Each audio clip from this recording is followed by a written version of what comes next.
Всем привет! В эфире Metal Detector. Спешу поделиться приятной новостью. Мы вновь получили посылку из Германии. На этот раз от молодой и перспективной команды Seven Empires, исполняющей альтернатив металл с элементами прогрессив. Парни прислали свой дебютный диск Another Day, о котором было рассказано в 41-м выпуске обзора, и вот эту самую футболку. За что им огромное спасибо. Ну а мы начинаем. И впереди вас ждет, как и всегда, много новой и интересной музыки. Смотрим!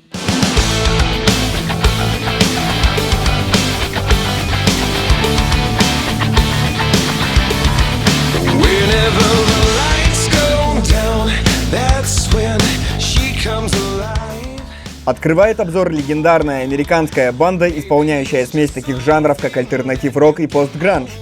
Команда была основана в 1994 году, и это уже 6-й полноформатный альбом на счету этого сильного коллектива. Также помимо полновесных дисков группой было издано 4 мини-альбома, 1 концертный диск и несчетное количество синглов.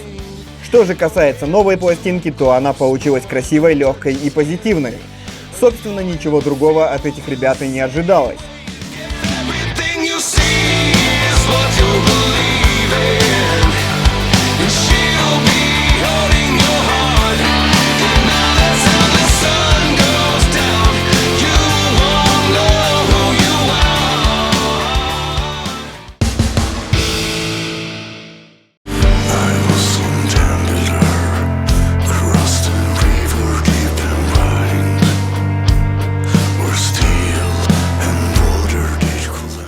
Замечательный 6-й полноформат записала не менее известная готик-металл команда из Швеции.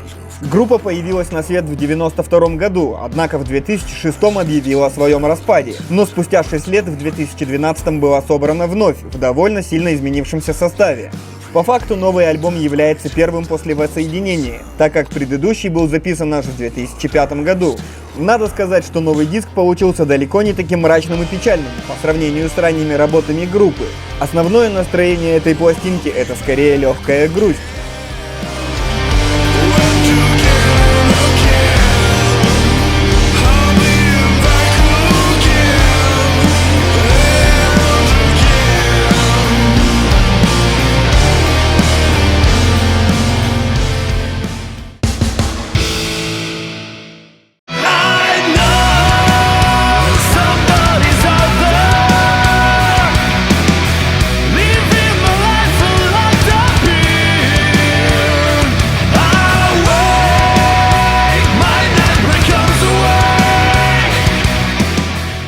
Молодая команда из Италии записала второй студийный альбом. Парни исполняют достойную музыку, смешивая такие жанры, как мелодик дэт-металл и металкор. Хочется отметить продуктивность группы. Музыканты собрались лишь 2 года назад, а дебютный альбом выпустили в прошлом году. Новый диск весьма разнообразен и мелодичен. Хороший вокал гармонично сочетается с интересными музыкальными решениями. Одним словом, отличный материал.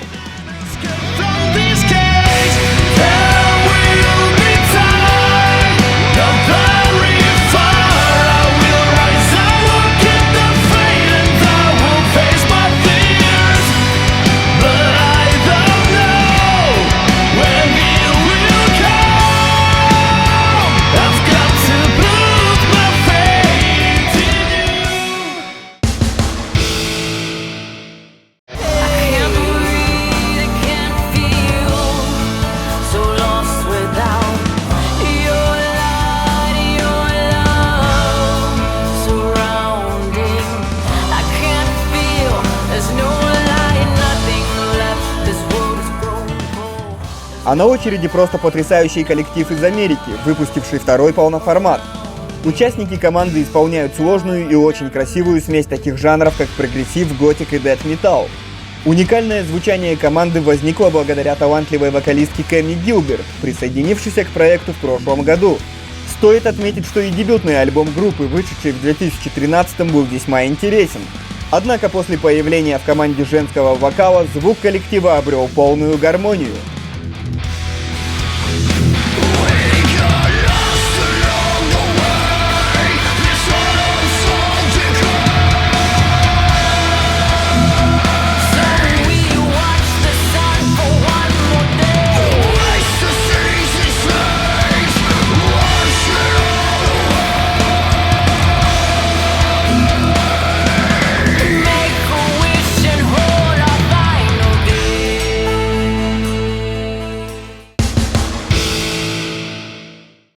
Мощная команда из Швеции выпустила третий полноформатный альбом.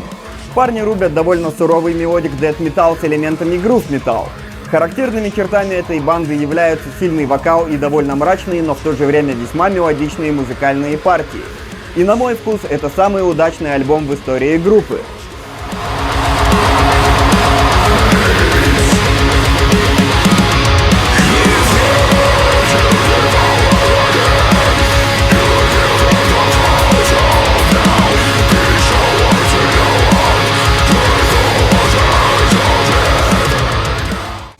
Проект из Беларуси и по факту состоящий из одного участника, мультиинструменталиста Алексея Косинчака, выпустил третий полноформат.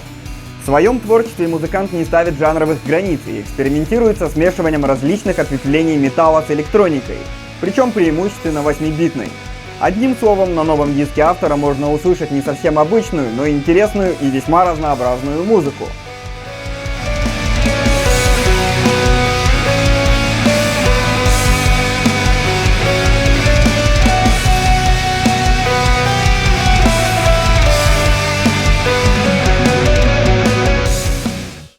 Ну и напоследок второй полноформат от реально зачетного испанского коллектива.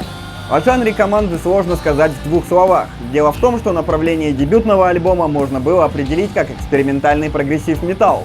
Однако звучание нового альбома больше похоже на смесь пост-металл и стоунер. Поэтому я считаю, что их не стоит и сравнивать. Это два разных диска, каждый из которых замечателен по-своему.